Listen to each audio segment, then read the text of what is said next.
Gente, todas as informações de apresentação estão aqui, né? É importante entender um conceito básico. Egrégora. O que é uma egrégora, né? Eu sempre deixo descrito a parte importante aqui no slide, né? Egrégoras são campos de energia criados por pensamentos, sentimentos e intenções coletivas. Elas são formadas quando um grupo de pessoas compartilha uma mesma energia ou propósito, criando uma conexão espiritual que pode ser acessada para nos fortalecer e nos guiar. Que blá blá blá formal, maravilhoso para estar num livro, mas é claro que a gente não vai falar desse jeito, né? Vamos entender isso, eu gosto com exemplos. Analogia. Analogia é tudo na vida. Eu sou palmeirense. Eu torço pro Palmeiras, certo? Eu torço pro Palmeiras para não apanhar do meu pai, né? Mas por que eu tô falando isso? Quando eu me encontro com a família do meu pai, existem muitos palmeirenses ali. E quando estamos unidos, nós formamos uma egrégora dos torcedores do Palmeiras. Então, quando a gente tem um grupo com uma determinada, não é função, né? Mas uma mesma forma de pensar, uma mesma forma de agir, com uma finalidade que seja comum entre todos, a gente tem uma egrégora. Mais fácil compreender assim, né? E a egrégora em si, gente, é importante a gente compreender o que? Na Umbanda fala-se muito, né? Não se diz egrégora. Eles usam duas palavras, duas frases no caso, né? Que é linhas de trabalho. Então a gente tem a linha dos caboclos, a linha dos boiadeiros. Que mais? Ali, que mais? Deixa eu pensar. Deve ser um pouco do núcleo da Umbanda. Dentro da Umbanda também, mas enfim, mais fácil. Né? Eles usam uma palavra que é importante a gente entender também, que tem relação com a egrégora que a gente vai falar, certo? Que é o quê? Falange. Né? Eles usam muito isso, a falange do orixá tal, a falange dos fulanos, a falange de não sei quem, a falange. Eles usam essa palavra. A gente vai usar a egrégora aqui, certo? A relação tem muito essa ligação, ok? Conceito de mentor espiritual. Aqui que começa a ficar interessante o papo, né? Um mentor espiritual é uma consciência que orienta a sua jornada, ajudando em seu crescimento. Pode ser um espírito que já encarnou com você, um ser que escolheu guiá-lo nesta vida, ou até mesmo uma energia coletiva que apoia a sua missão. O mais importante, gente, não temos apenas um mentor espiritual. Diferentes consciências nos auxiliam em cada fase, trazendo ensinamentos, direcionamentos, sempre respeitando o nosso livre-arbítrio. Ok? Por que a gente está deixando isso claro, né? Hoje é muito comum a gente ouvir mentor espiritual, guia espiritual, amparador espiritual, anjo da guarda, guardião. Putz, tem um monte de nome aí que a galera dá. Fractal. Gente, isso é uma coisa que não vai mudar em nada, sinceramente. Não vai mudar em nada.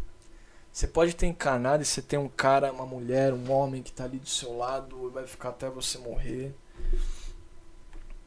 Como você também pode ter um cara que vai se manifestar ali durante uma semana da sua vida para te ajudar numa determinada fase, determinada prática da sua vida e acabou. O mais importante de entender isso é indiferente. O mais importante é se ele está a serviço. É o que importa. Certo? Quando a gente começa a entender isso, é legal porque é muito comum, né? E pode ser que alguns de vocês já tenham passado por isso. Quando você vai numa casa uma casa espírita, né? Não estou falando casa espiritualista, seja qual for a instituição, é comum eles dizerem que quando você está com os mentores à disposição para trabalho, eles falam assim: seus mentores estão com o braço cruzado. O que isso significa? Que seus mentores estão à disposição e você não está usufruindo dessa energia. É muito comum isso. Muito comum isso. O que determina que você tem mais ou menos mentor não é a sua vida, encarnação, projeto de vida em si, não. O que determina isso é o quanto você utiliza dessas energias. Eu, por exemplo, venho da Umbanda, onde você trabalha, na Umbanda que eu frequentei, que é a Umbanda branca, né? Linha de Saraceni. Eles falam num conceito, por exemplo, de Exu, que é assim: você tem um Exu de frente, um Exu de trabalho e o Exu adjuntó. O Exu de frente, o que ele é?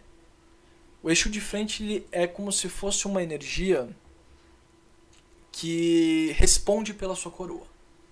Ou seja, ele que toma a frente nas decisões espirituais. Se alguma entidade nova quer trabalhar com você, ele vai primeiro consultar esse Exu de frente. Se algo vai mudar na sua vida, alguma coisa se manifesta, algo novo chega, quem vai receber essa informação para trazer para você é esse Exu de frente, o que responde pela sua encarnação ali. O Exu de trabalho é aquele que você vai trabalhar, literalmente, né? Mas ele está mais ligado com médios de incorporação, que incorpora essa entidade para trabalho. E o Exu adjuntó é um amparador que está ali fazendo o trabalho de, vamos dizer assim, a retaguarda, certo? Ele assume ali de vez em quando não tem ali os outros Exus, enfim. Eu não acredito nisso.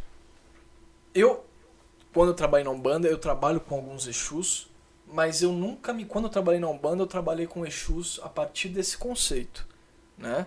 Eu comecei trabalhando com Marabô, né? E o Marabô acreditava que ele era meu Exu de frente, ó. Mas o Exu de frente que trabalhava comigo, mas não, ele era meu Exu de trabalho. O Exu de frente que trabalha comigo é o Tata Caveira. E o adjuntó eu não sei ainda. Mas isso eu tirei esse conceito da minha vida.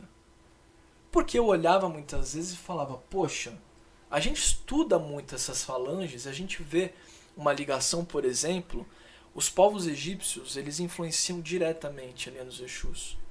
Tem muitos espíritos do Egito que, por conta dessa falta de conhecimento do que eles são, querem trabalhar aqui, mas não sabem como se manifestar. Não sabem como adentrar esse astral da consciência que existe hoje no planeta Terra. Então eles usam o conhecimento deles e falam, poxa, a gente tem conhecimento disso. Onde aqui, nessas janelas que existem para as pessoas encarnadas, a gente pode adentrar? Exu está mais prático, então vamos aqui se manifestar como Exu, né? Então, por exemplo, eu sempre via muitas pessoas trabalhando com um Exu que eu achava maravilhoso.